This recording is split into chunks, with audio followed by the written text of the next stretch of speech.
the big question when you're on a mission. Did you feel like you were spiritually manipulating people to get baptized, or what were the thoughts behind being forced to kind of meet this number quota of asking people to be baptized? Yeah, so you're supposed to report your numbers. Basically, there's this whole reporting system. It's very similar to working in sales, which is why Mormon missionaries are good at sales after they come home from their mission or doing summer sales, where your district leader calls you and you report these numbers. So you would report how many lessons you gave to investigators, how many less active people you saw. There's a whole list of metrics that you report on. And so because you're told that these numbers are so important, and you're also goal setting. So as a mission, you might have goals for baptisms, goals for lessons. And so these goals, you feel like you are very committed to following through on them. And so when you meet people, ideally, if I was to kind of make up a mission in my head, when you meet people, you're going to say, how can I help you? How can I serve you? How can I love you? But instead, as a missionary, you're thinking, in order to get a lesson, I have to say an opening prayer, a closing prayer, and I have to invite you to do something. And so you're always viewing every single person you meet as a project that you can basically use as a way to get those numbers that you've committed to be able to get each week. And so I feel like there was so often that people would be just crying about something that was going on in their lives. And all I would be thinking about in the back of my mind is, we have to make sure we can get to these three things so that I can claim that this was a lesson to an investigator, so that I can report it this week to my mission leader. And I know that if a Mormon heard that, they'd say, well, that's because you were viewing it all wrong, and you weren't, that's not how the Lord really would want it. Except we would have explicit conversations about how the higher numbers that we set as goals, the more that we're showing our faith that the Lord will provide us people to teach. So you have explicit conversations about how the higher the numbers you get, the more kind of faith you are showing in the Lord, and that the numbers are directly tied to the salvation of the people who you're there to serve and teach. So I feel like, yes, I definitely had so many moments where I would try to teach people, you're supposed to invite people to be baptized the first time you teach them a lesson. So I'd meet people, and within minutes I'm saying, will you commit to a baptismal date? And that's not even, that's wild, Alyssa. Wild. And, you're not even getting into the fact that you wear, like, it's, to me, the craziest irony of a Mormon mission is that you're wearing garments your whole Mormon mission, and you're not allowed to tell them anything about garments. What? If someone were to ask us, I read something on the internet about garments, what are those? You were kind of directed to say, well, first we need to teach you about Joseph Smith, and basically put their question off to the side in order to get them back on program, which is to teach them what's in Preach My Gospel.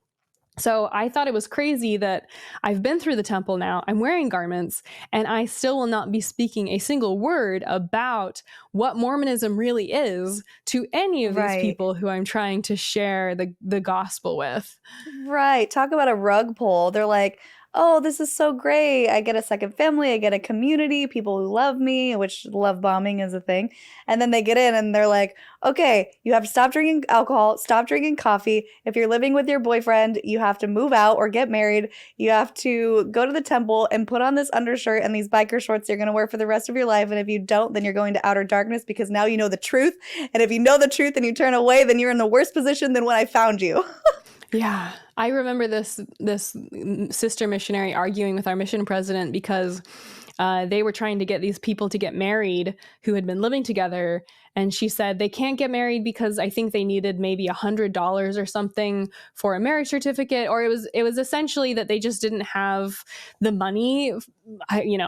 This is from a long time ago, but basically she was saying, can we have a small sum of money provided by the church so that they can get married? And the mission president said, nope. nope, they need to provide that money for themselves. And she said, but they'll get baptized if we can just help them get married. And remember him saying, and that was another thing, we were expressly told, don't offer money, don't offer financial support. This is the wealthiest church in the world is the Mormon church, Yeah. basically. If you go on Wikipedia and say, what's the wealthiest church? It's the Mormon church. And we were told, do not offer any monetary or financial aid to anyone you meet, no matter how dire the situation is. You should never offer monetary support.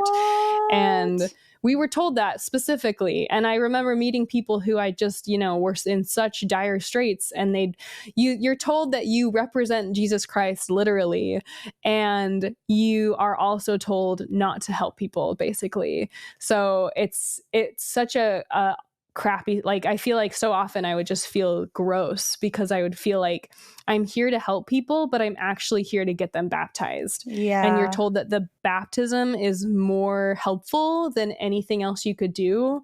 When you're like boots on the ground, you're like, the baptism is probably one of the last things these people need right now. They need food, or they need Right. shelter, or they were recently abused. And here I am just trying to say, will you commit to a baptismal date like a monster? You feel like a little bit like a monster.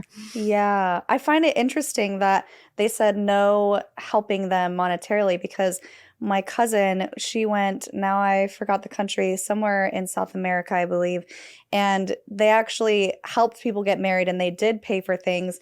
And I wonder if it's because they just want more members in other countries, and in the US, they're like, it's fine.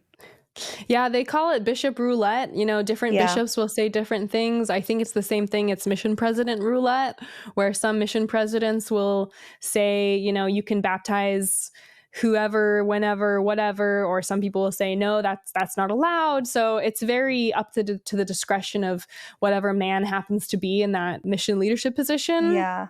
And some are really kind and compassionate, and I think they know that they can maybe like work the angles a little bit more and say, well, we do have a budget for that. And I think some people will say, well, the church is here to save your soul, not your wallet. Eek. Yeah, yeah, yeah, yeah. Okay. So for the final question, why did you regret your Mormon mission?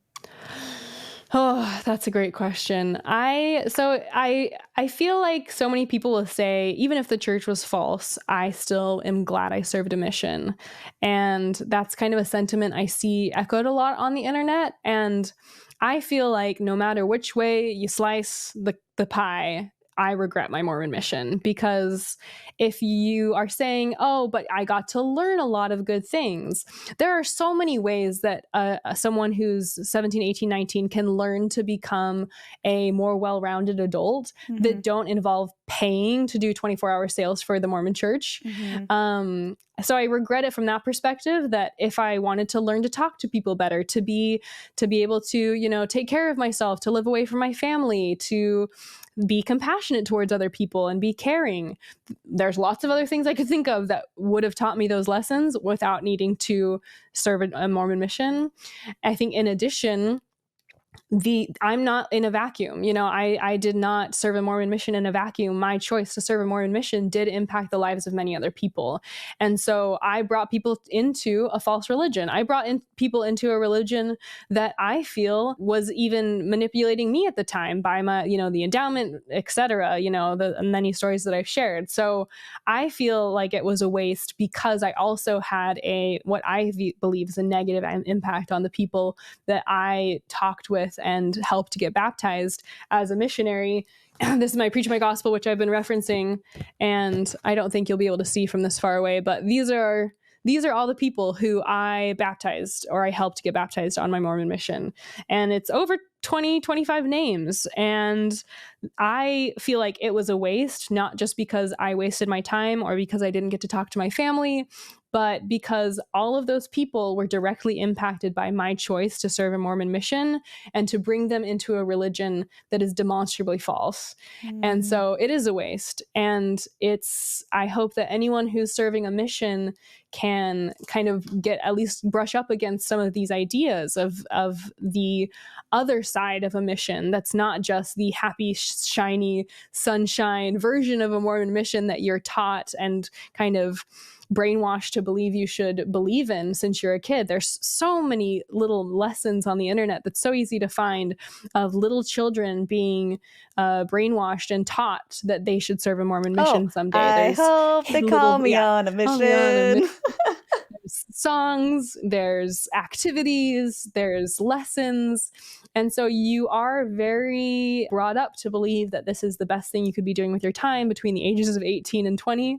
And so I think because those lessons are so loud and so recurring throughout your childhood as a Mormon kid, that's why I feel so passionately about talking more about these other sides of a mission that I think go untouched as a Mormon, because I think people deserve to know what they're getting into when they choose to do something like serve a Mormon mission.